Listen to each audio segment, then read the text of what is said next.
walked away from it. Why? Because Donald Trump told them to. He told the Republicans, it has been published widely by many of you, that he didn't want to fix the issue, he wanted to use it to attack me. That's what he wanted to do. It was a cynical and an extremely cynical political move, and a complete disservice to the American people who are looking for us to not to weaponize the border, but to fix it. Today, I'm joined by a bipartisan group of governors, members of Congress, mayors, law enforcement officials, most of whom live and work along the southern border. They know the border is not a political issue to be weaponized. The responsibility we have to share to do something about it. They don't have time for the games played in Washington, and neither do the American people. So today, I'm moving past Republican obstruction and using the executive authorities available to me as president to do what I can on my own to address the border. Frankly, I would have preferred to address this issue through a bipartisan legislation, because that's the only way to actually get the kind of system we have now that's broken, fixed, to hire more Border Patrol agents, more asylum officers, more judges. But Republicans have left me no choice. Today, I'm announcing actions to bar migrants who cross our southern border unlawfully from receiving asylum. Migrants will be restricted from receiving asylum at our southern border unless they seek it after entering through an established lawful process. And those who seek to come to the United States legally, for example, by making an appointment and coming to a port of entry, asylum will still be available to them, still available. But if an individual chooses not to use our legal pathways, if they choose to come without permission and against the law, they'll be restricted from receiving asylum and staying in the United States. This action will help us to gain control of our border, restore order into the process. This ban will remain in place until the number of people trying to enter illegally is reduced to a level that our system can effectively manage.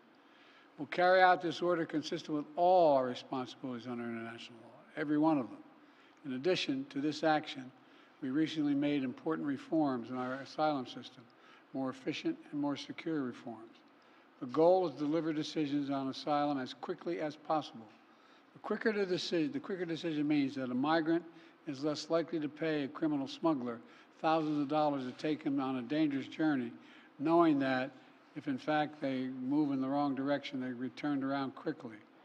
And 2 weeks ago, the Department of Justice started a new docket in the immigration courts to address cases where people who've recently crossed the border and they make a decision within 6 months rather than 6 years, because that's what happens now.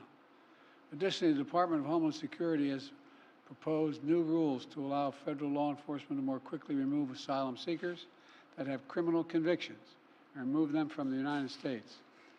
My administration has also recently launched new efforts to go after criminal networks that profit from smuggling migrants to our border, and incentivize people to give tips to law enforcement, provide information that brings smugglers to justice.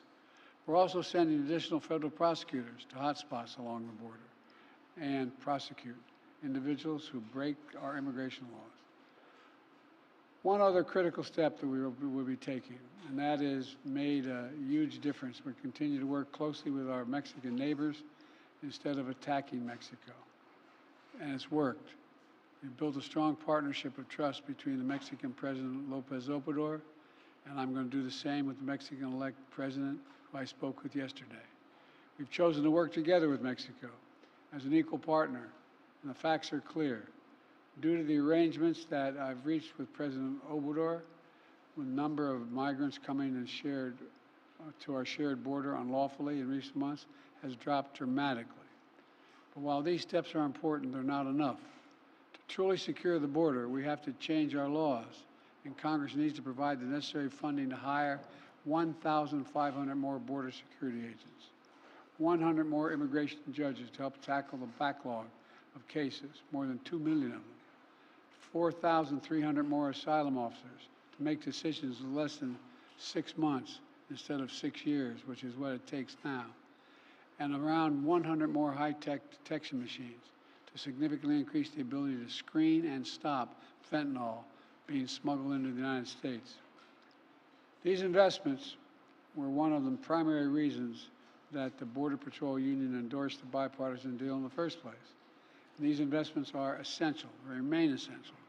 As far as I'm concerned, if you're not willing to spend the money to hire more Border Patrol agents, more asylum officers, more judges, more high-tech machinery, you're just not serious about protecting our border. It's as simple as that. I believe that immigration has always been a lifeblood of America. We're constantly renewed by an infusion of people and new talent. The Statue of Liberty is not some relic of American history. It stands for who we are as the United States. So I will never demonize immigrants. I'll never refer to immigrants as poisoning the blood of a country. And further, I'll never separate children from their families at the border. I will not ban people from this country because of their religious beliefs.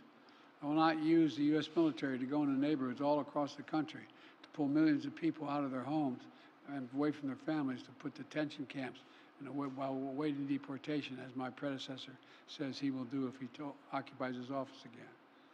On my very first day as president, I introduced a comprehensive immigration reform plan to fix our broken system, secure our border, provide a pathway for citizenship for dreamers, and a lot more. And I'm still fighting to get that done. But we must face the simple truth. To protect America as a land that welcomes immigrants, we must first secure the border and secure it now. The simple truth is, there is a worldwide migrant crisis. And if the United States doesn't secure our border, there's no limit to the number of people who may try to come here, because there's no better place on the planet than the United States of America. For those who say the steps I've taken are too strict, I say to you that be patient. And goodwill of American people are wearing thin right now. Doing nothing is not an option. We have to act. We must act consistent with both our law and our values as Americans. I'll take these steps today, not to walk away from who we are as Americans, but to make sure we preserve who we are for future generations to come. Today, I've spoken about what we need to do to secure the border. In the weeks ahead, and I mean the weeks ahead, I'll speak to how we can make our immigration system more fair and more just. Let's fix the problem and stop fighting about it. I'm doing my part. We're doing our part. Congressional Republicans should do their part. Thank you very much.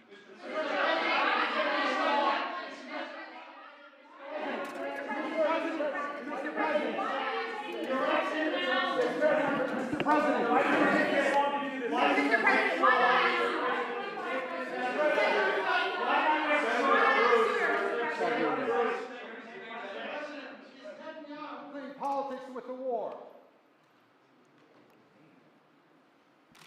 What was that? I asked her, is Prime Minister Netanyahu playing politics with the war? I don't think so. He's trying to work out a serious problem he has. Thank you.